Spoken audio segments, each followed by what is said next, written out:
¿Qué tal? Vamos a continuar con el TENS en este caso, de alta frecuencia y alta intensidad. Ya hemos hablado de los dos anteriores TENS, el TENS de alta frecuencia, baja intensidad o TENS convencional. Nos hemos referido también al TENS de baja frecuencia y alta intensidad. Y ahora vamos a entrar a escribir el TENS de alta frecuencia y alta intensidad, conocido también como TENS breve e intenso. ¿De qué se trata este TENS intenso y breve? Se trata de aplicar una alta frecuencia. En este caso, la alta frecuencia ustedes ya conocen que la definimos en un rayado de cancha que era entre 80 Hz a 200 Hz. Entonces estamos hablando de una intensa frecuencia para activar seguramente el fenómeno de la compuerta. Pero aquí la intensidad y la duración de fase van a ser bastante altas. Ya no vamos a estar estimulando ni las fibras motoras ni las fibras sensitivas solamente, sino que también vamos a implicar la estimulación de A delta y C, o sea, la estimulación nerviosa.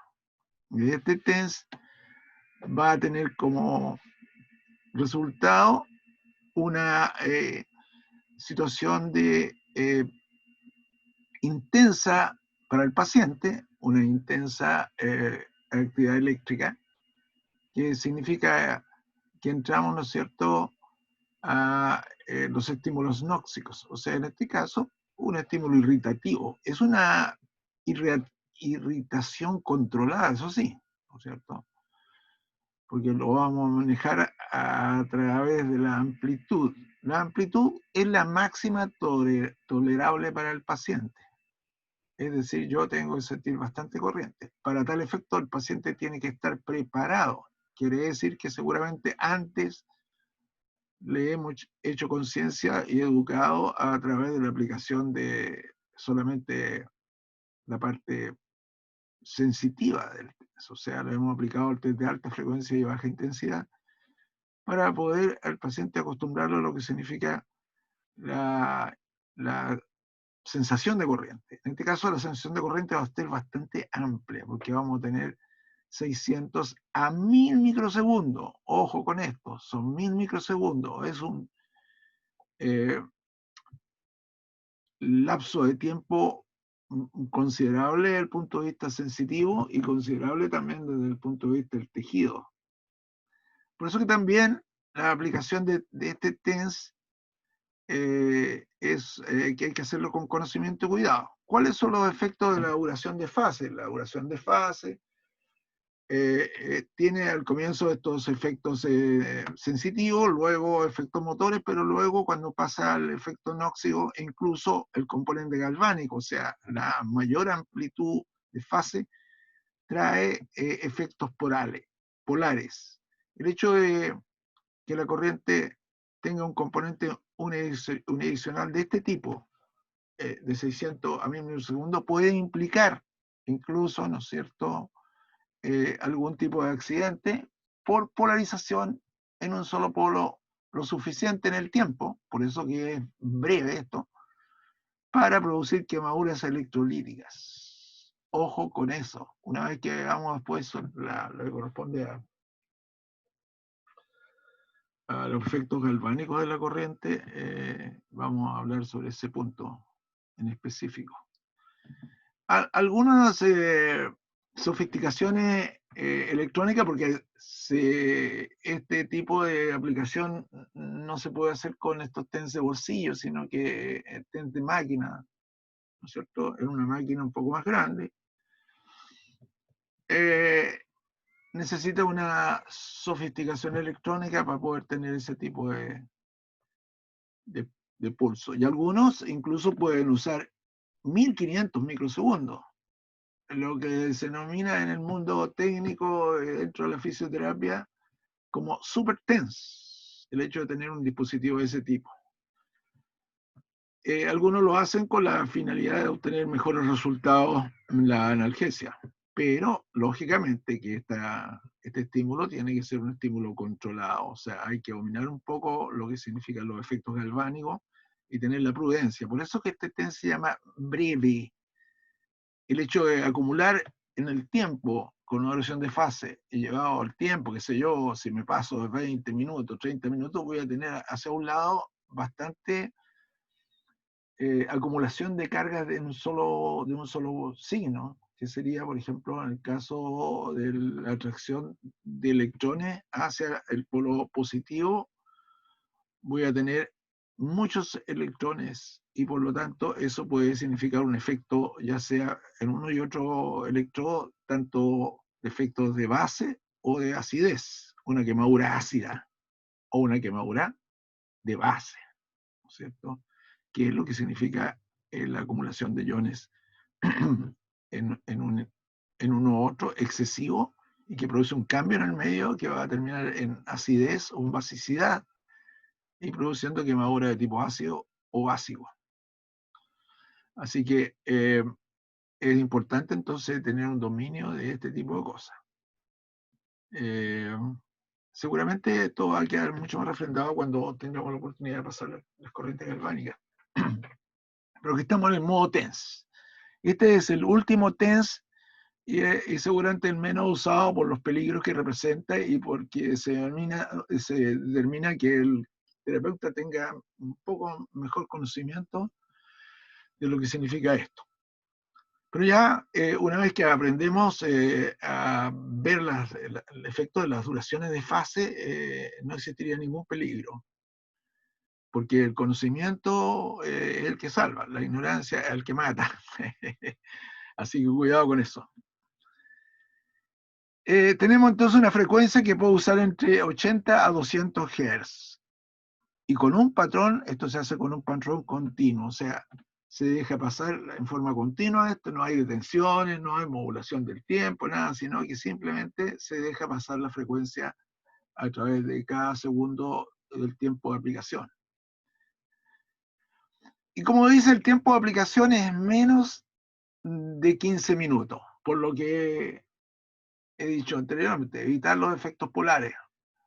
Por lo tanto, ojo con eso.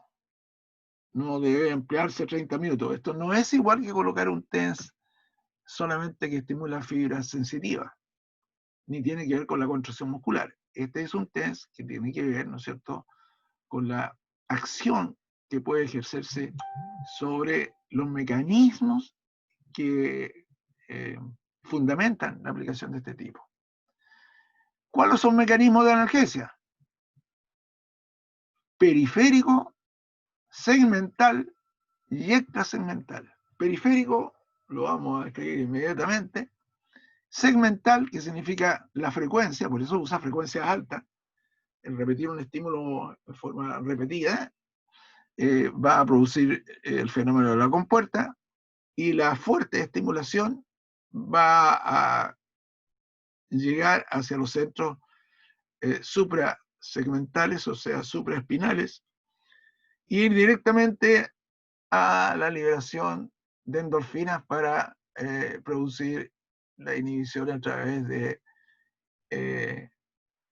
el control descendente del dolor. O sea, aquí tenemos los tres mecanismos que hemos usado anteriormente para los otros temas, pero se le agrega el periférico, la analgesia periférica, que es la que vamos a escribir en unos instantes. Fíjense que esto es importante, el tipo de pulso que yo uso. Entonces, para este tipo de aplicación, para asegurarse de una buena aplicación, para los que no son tan expertos en corriente, debería usarse este tipo de pulso bifásico rectangular alternado. O sea, ustedes ven que no hay una inmediata caída, como en el caso del pulso bifásico rectangular que usábamos para parte motora, sino que hay una alternancia, hay una fase neutra. Y esa se usa para producir una ordenación de las cargas y que mitigar el hecho de que vayan quedando cargas remanentes en uno de los polos, en una de las zonas donde se está aplicando el polo, y así retardar o inhibir el proceso de acidificación o acidificación por la acumulación de carga de un lado u otro. Entonces, que hay varias barreras que impedimos para que eso no ocurra. Esta, ¿no es cierto? Que el pulso sea bifásico, rectangular, que en el momento de la alternancia se produce un momento de neutricidad, que sería en la fase neutra, para ordenar las cargas e impedir la acumulación, y luego, evidentemente, llevar todas las cargas ordenadas hacia el otro polo a través de la activación contraria. Y esto hace que se invierta la polaridad, ¿ya? El hecho de invertir la polaridad es decir, ya no acumulo a un lado, sino que lo llevo hacia el otro lado, y así sucesivamente, para producir y mitigar los efectos que podrían ser unidireccionales solamente. ¿Qué es lo que pasa con estas fases anchas? Voy acumulando un resto. Así que una razón tecnológica electrónica es aplicar estos pulsos bifásicos rectangulares alternados. ¿Se puede hacer con impulsos monofásicos? Sí se puede hacer, pero tendría yo que alternar la polaridad, o sea, cambiar la polaridad cada 3 minutos para que eso no me conlleve acumulación de carga en un solo sentido. Eso ya requiere también ese conocimiento, ¿cierto? ¿Lo puedo hacer con pulsos monofásicos? Sí lo puedo hacer cuando las máquinas no traen este tipo de pulsos bifásicos rectangulares alternados. Les informo para los que quieren comprarse un TENS, la verdad es que el TENS que se vende y que está bastante al alcance de todo es el TENS para pulsos para la convencional, o sea, para el TENS convencional y para el ALTENS. Pero este otro tipo de TENS usted tiene que comprar la maquinita y un aparato un poco más sofisticado que le permite tener estas duraciones de fase y hacer este tipo de terapias. Por eso que seguramente el equipo que trae va a traer este pulso bifásico rectangular alternado. ¿Qué es el bloqueo periférico? Esto es interesante porque el bloqueo periférico no solamente lo podemos hacer con este tipo de cosas. Resulta que a través de la aplicación, vamos a buscar aquí, ¿dónde está esto? Bloqueo periférico. Aquí este diagrama es muy simple y nos permite decir lo siguiente. La circulación generalmente de todos los impulsos o de las sensaciones que yo tengo en mi cuerpo van a través de una circulación ortodrómica, es decir, en los sentidos de la aguja del reloj. Va de afuera hacia adentro, de afuera hacia la médula y hacia el cerebro, ¿no es cierto? La corteza somatosensorial, parietal somatosensorial. Y por lo tanto a eso le llamamos circulación ortodrómica. Viene una deformación lingual que significa orto correcto, ortopedia, ortodoncia, corrección, ¿no es cierto? En el sentido correcto. Ya antidrómico significa en el sentido inverso a las agujas del reloj. Eso significa que se vuelve hacia atrás. Va hacia adelante y luego retrocedo y me vuelvo en inversa. Y esto que está aquí, llamado colisión antidrómica, es la respuesta al pulso que yo entrego con estas corrientes. Como los pulsos son anchos, están alrededor de esos 600 a 1500 o 1000 microsegundos, ese es un pulso anóxico que viaja hacia la médula. Pero como yo ya tengo el dolor y las vías están ocupadas por el dolor que me está funcionando, yo produzco un aumento, hasta una intoxicación, se puede decir en palabras vulgares, de lo que significa el viaje por la vía delta y C. Por lo tanto, esto se rebalsa y se devuelve en pulsos hacia afuera. ¿Qué es lo que ocurre entonces? Ocurre que el pulso va en sentido antidrómico y ese sentido antihidrérmico vuelve al tejido. ¿Qué es lo que hace ahí en el tejido que estaba puesto? Produce lo que se llama una inflamación neurógena, es decir, una inflamación a través del sistema nervioso, no producida por un trauma ni una lesión tisular, sino que es una lesión remitida que produce una reacción en la piel de enrojecimiento. O sea, tengo tumor y rubor. O sea, una inflamación de tipo neurogénico. ¿Por qué? Porque al devolverse estos impulsos, ¿no es cierto?, que son bastante anchos, los pulsos, este pulso nóxico, por supuesto que libera inmediatamente, como agresión, libera histaminas, prostaglandinas, y se produce una inflamación no traumática, sino que neurogénica en la zona en que se produce la alteración. Entonces, en toda esta zona, ¿no es cierto?, que está el electrodo, se levanta esto y tengo un enrojecimiento.